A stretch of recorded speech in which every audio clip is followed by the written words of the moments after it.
அஸ்ஸலாமு அலைக்கும் ரஹ்மத்துல்லாஹி வபரகாத்துஹு. அல்ஹம்துலில்லா. இன்றைக்கான பதிவு எல்லா மக்களுக்குமே ஒரு பலன் தரக்கூடிய ஒரு பதிவு. எல்லா மக்களும் அவசியம் கேட்க வேண்டிய ஒரு பதிவு அப்படின்னே நான் சொல்வேன். ஏன்னா நம்ம எல்லோருக்குமே தெரியும், நமக்கு நிறைய பிரச்சனை இருக்கு, நிறைய தேவை இருக்கு. என்னோட வாழ்க்கை இன்றைக்கு மாறிடாதா, என்னோட தலையெழுத்து மாறாதா அப்படின்னு தான் நம்ம எல்லோருமே ஓடிக்கிட்டு இருக்கோம். ஆனா அதற்கான சரியான பாதை இருந்தும், சரியான அமல் இருந்தும் நம்ம யாருமே அதன் பக்கம் நெருங்கிறது கூட கிடையாது. அதுதான் அல்லாஹ் தஆலா நமக்கு பொக்கிஷமாக கொடுத்த தஹஜ்ஜத் தொழுகை. இந்த தஹஜ்ஜத்திற்கு எவ்வளவு சிறப்புகள் அல்லாஹ் கொடுத்திருக்கிறான். இந்த தஹஜ்ஜத்துல அல்லாஹ் நம்மளோட நேரடியா பேசுறேன்னு சொல்றான். இந்த தஹஜ்ஜத்துல நீங்க என்ன கேட்டாலும் நான் தர்றேன்னு அல்லாஹ் வாக்குறுதி கொடுக்கறான். ஆனா நம்ம யாருமே இந்த தஹஜ்ஜத்தின் பக்கம் நெருங்குறதே இல்ல. ஆனா தஹஜ்ஜத் தொழுகைய தொடர்ந்து 40 நாட்கள் நீங்க மனசுல உறுதி வச்சுக்கிட்டு, நீங்க தொடர்ந்து தொழுதீங்க அப்படின்னா, உங்களோட தலையெழுத்த நீங்க மாத்திக்க முடியும். மருத்துவரால கைவிடப்பட்ட நோயில இருக்கீங்களா நீங்க? 40 நாள் தஹஜ்ஜத்த நீங்க கையில எடுங்க. இருந்த இடம் காணாமல் ஆயிரும் அந்த நோய். அதே மாதிரி தான். ஒண்ணுமே இல்லாம இருக்கீங்களா? ரொம்ப ஏழையா இருக்கீங்களா? உணவுக்கே ரொம்ப தட்டுப்பாடா நீங்க இருக்கீங்களா? தஹஜ்ஜத்த தொழுங்க. அல்லாஹ் உங்களுக்கு செல்வத்த வாரி வாரி கொடுப்பான். முகத்துல அழகு கிடைக்குது, ஆரோக்கியம் கிடைக்குது, ஈமான் அதிகரிக்குது, மக்களிடையே மதிப்பும், மரியாதையும், கண்ணியமும் கிடைக்குது. இன்னும் அல்லாஹ்வினுடைய அன்பும் நமக்கு கிடைக்குது. இன்னும் இந்த தொழுகைய தொழுதோம் அப்படின்னா, வாழ்றதுக்கான, வாழ்க்கைக்கான நேரான பாதைய அல்லாஹ் நமக்கு காட்டித் தர்றான். இன்னும் செல்வ செழிப்போட அல்லாஹ் நம்மள வாழச் செய்றான். யார் தஹஜ்ஜத்த வழமையா தொழுகிறாங்களோ அவங்களுக்கு ஒருபோதும் பணக்கஷ்டம் வரவே வராது. கட்டாயம் இருக்காது. அல்லாஹ் ஏதாவது ஒரு வழியில ரிஸ்க்க உங்களுக்கு தாராளமா கொடுத்துக்கிட்டே இருப்பான். மறைமுகமா உங்களுக்கு உதவிகளை கொடுத்துக்கிட்டே இருப்பான். அப்போ நம்ம எல்லோருமே கட்டாயம் செய்ய வேண்டிய அமல் இந்த தஹஜ்ஜத்துடைய தொழுகை தான். இன்னைக்கு தஹஜ்ஜத்துடைய தொழுகைய 40 நாட்கள் தொடர்ந்து செய்த ஒரு பெண்மணிக்கு நடந்த ஒரு சம்பவத்தை நான் உங்களுக்கு சொல்றேன். அந்த பெண்மணி தஹஜ்ஜத்துல ஓதிய அற்புதமான ஒரு துவா. அதற்கு பின்னாடியும் ஒரு சம்பவம் இருக்கு. அதையும் நான் உங்களுக்கு சொல்றேன். இன்ஷா அல்லாஹ் இந்த 2யும் நீங்க தொடர்ந்து 40 நாட்கள் நீங்க ஃபாலோ பண்ணிட்டு வாங்க. அல்ஹம்துலில்லாஹ்னு சொல்லுவீங்க. உங்களோட வாழ்க்கைய பார்த்து எல்லாருமே ஆச்சரியப்படுவாங்க. எப்படி இருந்தாங்க, இன்னைக்கு இப்படி மாறிட்டாங்க அப்படின்னு. அது அழகா இருக்கலாம், அன்பா இருக்கலாம், பணமா இருக்கலாம், அல்லது வேறு ஏதாவது ஒரு விஷயமா இருக்கலாம்.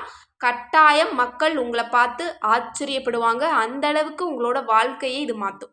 இப்போ ஒரு ஏழை பெண்ணுக்கு இந்த 40 நாள்ல அல்லாஹ் கொடுத்த அந்த மாற்றத்த, அந்த ஒரு அதிசயத்த நான் உங்களுக்கு சொல்றேன். ஒரு பெண் இருக்கா. அவ ரொம்ப ஏழையான ஒரு பெண் தான். ஏன்னா அவளுக்கு அவங்க அம்மாவ தவிர வேற யாருமே இல்ல. அவங்க தாய், மகள் 2 பேர் தான் வாழ்ந்துட்டு இருக்காங்க. அவங்களும் வேலைக்கு போகக்கூடியவங்களா இருந்திருக்கிறாங்க. ரொம்ப வயதானவங்க. அவங்களுக்கு உறவு அப்படின்னு சொல்லிக்கிறதுக்கு யாருமே இல்ல. இந்த பெண்ண சின்ன பிள்ளையில இருந்து வளர்த்துட்டு வர்றாங்க. இந்த பெண்ணுக்கு இப்போ ஒரு வயது வந்தாச்சு. இப்போ திடீர்னு என்ன ஆச்சு அப்படின்னா, அவங்க அம்மாவுக்கு உடம்பு சரியில்லாம போயிடுச்சு. ஹாஸ்பிட்டல்ல அட்மிட் பண்ணியாச்சு. ஆனா இவ கையில ₹1 பணம் கூட கிடையாது. ஆனா இவகிட்ட தொழுகையும் இல்ல. ஆனா அவங்க அம்மா நல்ல தொழுகைசாலியா இருந்திருக்கிறாங்க. இந்த பெண் அந்த முடியாத அம்மாவ போய் பார்க்கறதுக்காக மருத்துவமனைக்கு போறாங்க. அப்ப அவங்க அம்மா சொல்ற ஒரு விஷயம், "நான் முடியாம இருக்கேன். உனக்குன்னு வேற யாரும் இல்ல அப்படின்னு நீ ஒருபோதும் கவலைப்படாத. நீ இன்னையிலிருந்து எனக்காகவும், உனக்காகவும் செய்யற ஒரு விஷயம் என்ன அப்படின்னா, தஹஜ்ஜத் தொழுகைய நீ தொழுமா. 5 வேளை தொழு. தஹஜ்ஜத்த நீ எக்ஸ்ட்ரா தொழு. அல்லாஹ் உனக்கு எல்லாத்தையுமே தருவான்." அப்படின்னு இவங்க சொல்லியிருக்காங்க. அதோட நான் ஒரு துஆவையும் கற்றுத்தர்றேன். நான் வழமையா ஓதிட்டு வர்றேன். எனக்கு யாருமே இல்லைன்னு நான் ஒருபோதும் கவலைப்பட்டதில்ல. எனக்கு அல்லாஹ் உன்ன கொடுத்தான். நான் வாழ்றதுக்கான அர்த்தத்த எனக்கு கொடுத்தான். நான் அல்ஹம்துலில்லாஹ்ன்னு போதுமான அளவுக்கு நான் வாழ்ந்துட்டு வர்றேன். அதே மாதிரி இந்த துஆவ நீயும் வழமையா ஓதிட்டு வாமா அப்படின்னு சொல்றாங்க. அதற்கு பிறகு இந்த பெண்மணி போறா. இதுவரைக்கும் தஹஜ்ஜத் தொழுததில்ல. தொழுகவே மாட்டா இவ. அதுக்கு பிறகு தஹஜ்ஜத் தொழுகையிலிருந்து ஆரம்பிக்கிறா. ஒரு நாள் தொழுதிருக்கிறா. எப்படி துஆ கேட்கறது அப்படின்னு கூட இவளுக்கு தெரியல. அந்த துஆவ ஓதிட்டு எந்திரிச்சிட்டா. மறுநாள் இவளுடைய மனசுல சில மாற்றங்கள் ஏற்படுது. எப்போதும் அழுகையிலேயே இருக்கக்கூடியவ இப்ப கொஞ்சம் ஆறுதலா இருக்கிறா. அப்போ ஐவேளை தொழுகையும் இவ கையில எடுத்தாச்சு. அதற்கு பிறகு ஐவேளை தொழுகிறா, தஹஜ்ஜத்தையும் தொழுகிறா. இப்படியே தொடர்ந்து இந்த பெண் செஞ்சுக்கிட்டே வர்றா. அவங்க அம்மாவையும் போய் பார்த்துட்டு வர்றா. இதற்கு இடையில இவளுக்கு உணவுக்கு என்ன பண்ணுறதுன்னு தெரியல. ஏன்னா அவங்க அம்மா சேர்த்து வச்ச பணம் எல்லாம் கொஞ்சம் கொஞ்சமாக உணவுக்கு சரியா போச்சு. அப்போது அவங்க அம்மாவுக்கு கொடுக்க வேண்டிய அந்த மருத்துவ செலவையும் இவளால் கொடுக்க முடியல. இதற்கு இடையில வீட்டையும் காலி பண்ணுற நிலையில வந்து நிற்கிறாங்க. 2-3 மாசமா வாடகையே கொடுக்கல, இதோட நீ காலி பண்ணிக்கோமா அப்படின்னு வந்து சொல்லிட்டும் போயாச்சு. இதற்கு பிறகு இவளுக்கு என்ன பண்ணுறதுன்னே தெரியல. இதுவரைக்கும் துவா எப்படி கேட்கறதுன்னு கூட இவளுக்கு தெரியாது. ஆனால் சஜிதாவில் விழுந்து அழுகிறான். இப்படியே தொடர்ந்து நாட்கள் போகுது. தொடர்ந்து 40 நாட்கள் இவ தஹஜத்தை முடிச்சிட்டா. 41வது நாள் இவளுடைய வாழ்க்கையில் அல்லாஹ் தஆலா அதிசயத்தை ஏற்படுத்தியிருக்கான். அது என்ன அப்படின்னா, காலையில் இவ வீட்டை காலி பண்ணக்கூடிய அந்த நேரம் வந்துருச்சு. அந்த நேரத்தில் இவ கதவை திறக்கிறான். கீழே நிறைய பணத்தோட ஒரு லெட்டரும் இருக்குது. அந்த பணத்தை இவ திறந்து பார்க்குறான். இவ யோசிக்கவே முடியாத அளவுக்கு பணம் அதில் இருக்கு. அல்ஹம்துலில்லாஹ். அதில் ஒரு லெட்டரும் இருக்குது. அதை இவ பிரித்து படிக்கிறா. அதில் சில விஷயங்கள் குறிப்பிடப்பட்டிருக்கு. அதாவது, என்னுடைய தாய்க்கு நீ ஒரு நாள் உதவி செஞ்சிருக்க. அதாவது முடியாமல் அவங்க வந்து நடந்து போகும்போது இந்த பெண் அதை கவனித்து மருத்துவமனையில் கொண்டு போய் சேர்த்துருக்கான். அந்த உதவியை மறக்காத அந்த தாயுடைய மகன் தான் இந்த லெட்டரை எழுதுறாங்க. அதில் இன்னொரு விஷயமும் குறிப்பிடப்பட்டிருக்கு. என்ன அப்படின்னா, நீ என்னுடைய தாய்க்கு செஞ்ச உதவியை நான் மறக்கவே மாட்டேன். அதற்கு பதிலாக நான் கொடுத்த இந்த பணமும் ஈடாகாது.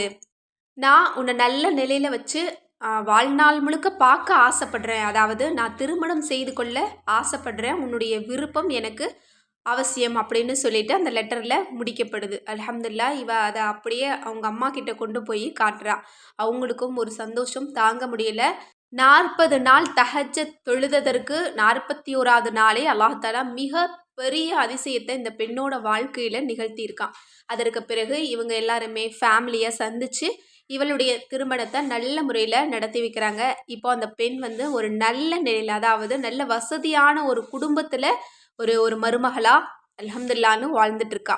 இப்போ அந்த பெண் ஓதிய அந்த துவா என்ன அப்படின்னா, அதுவும் சாதாரணமான துவா கிடையாது. அல்லாஹ் தஆலா மறைத்து வைத்துள்ள ஒரு துவா. இதை பற்றி ஹதீஸில் சொல்லப்பட்டிருக்குது.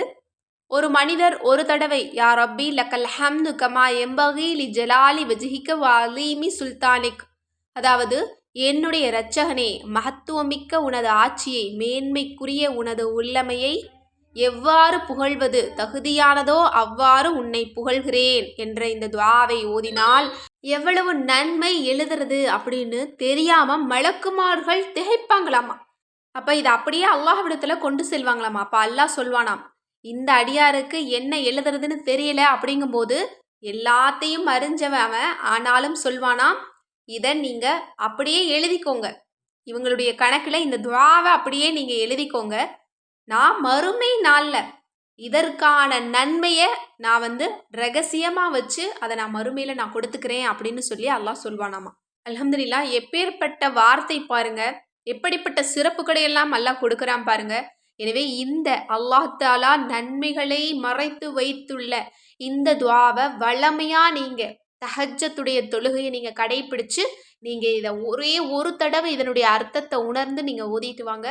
விதியில் இல்லாததை கேட்டாலும் அல்லாஹ் தஆலா இந்த தஹஜ்ஜத் தொழுகையின் காரணமாக இந்த துஆவினுடைய பரக்கத் கொண்டு உங்களுடைய காரியத்தை அல்லாஹ் நடத்தி தருவான். உங்களுடைய விதியவே மாற்றி எழுதுவான். நீங்கள் எப்படிப்பட்ட வாழ்க்கை வாழ விரும்புகிறீங்களோ அந்த வாழ்க்கையை கூட நீங்கள் நியத்து வச்சுக்கிட்டு தொடர்ந்து 40 நாட்கள் நீங்கள் தஹஜ்ஜத் தொழுகையை கடைப்பிடிங்க. அதற்கு இடையில் பாருங்கள் உங்களோட வாழ்க்கை எப்படி மாறி இருக்குதுன்னு பாருங்கள். ஏன்னா நீங்கள் ஒரு தேவைக்காக நீங்கள் தஹஜ்ஜத்தை தொழுதாலும் 1000 விஷயங்களை 1000 சிறப்புகள் அல்லாஹ் உங்களுக்கு தருவான் தஹஜ்ஜத்தின் காரணமாக. இன்னும் தொடர்ந்து 40 நாள் செய்யக்கூடிய உங்களோட வாழ்க்கை மிகப்பெரிய ஒரு வாழ்க்கையாக மாறும். எனவே இன்ஷா அல்லாஹ் தஹஜ்ஜத்தையும் இந்த துஆவையும் அல்லாஹ் தஆலா வல்லமையாக செய்யறதுக்கு நமக்கு நசீபாக்கி தரட்டும். ஆமீன் என்று கூறி இந்த பதிவை நிறைவு செய்கிறேன். இந்த விஷயங்கள்லாம் உங்களுக்கு பிடிச்சிருந்தது அப்படின்னா கண்டிப்பாக ஷேர் பண்ணுங்கள். மேலும் நம்ம சேனலை இது வரைக்கும் சப்ஸ்கிரைப் பண்ணாமல் பார்த்துட்டு இருந்தீங்கன்னா இப்போவே சப்ஸ்கிரைப் பண்ணி லைக் பண்ணிக்கோங்க. மேலும் நம்முடைய தயாரிப்புகளில், அதாவது ஹெல்த் மிக்ஸ், சீயக்காய் தூள், நலங்கு மாவு, ஃபேஸ் பேக் இதெல்லாம் வேணும் அப்படின்னு நினச்சாலும் சரி, அல்லது கேட்பது கிடைக்கும் வஜீஃபா கிதாப் மற்றும் தௌபா கிதாப் வேணும் அப்படின்னாலும் சரி, அல்லது அரபி ஓத தெரியாது தமிழையே முழு குரானையும் நாங்கள் ஓதுற மாதிரி தமிழ் குரான் வேணும் அப்படின்னு ஆசைப்பட்டாலும் ஸ்க்ரீனில் தெரிகிற நம்பருக்கு இப்போவே வாட்ஸ்அப் மூலம் புக் பண்ணிக்கோங்க. அஸ்ஸலாமு அலைக்கும் வரஹ்மத்துல்லாஹி வபரகாத்துஹு.